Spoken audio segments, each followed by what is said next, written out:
La question importante est celle aussi du repérage des toxiques. Aujourd'hui, ce repérage est largement sous-estimé et banalisé. Donc je crois que c'est très important de ne pas banaliser ces conduites et de faire un repérage systématique des consommations de toxiques, de drogues chez nos jeunes adultes.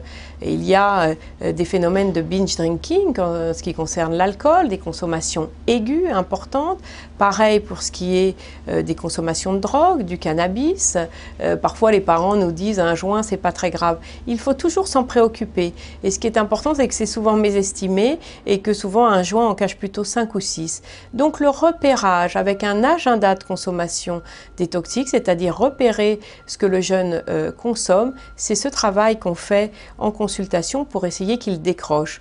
Une consommation d'alcool ou de drogue masque toujours un trouble psychologique. Les conséquences, c'est un fléchissement sur le plan scolaire et sur le plan aussi des envies, un manque de motivation. Le syndrome amotivationnel est décrit dans les consommations de cannabis de façon chronique. Le jeune n'a plus envie de faire les choses, ne ressent plus de tonus, est démotivé, ne s'implique plus dans une vie associative, dans le sport qu'il faisait avant et dans la vie familiale et amicale.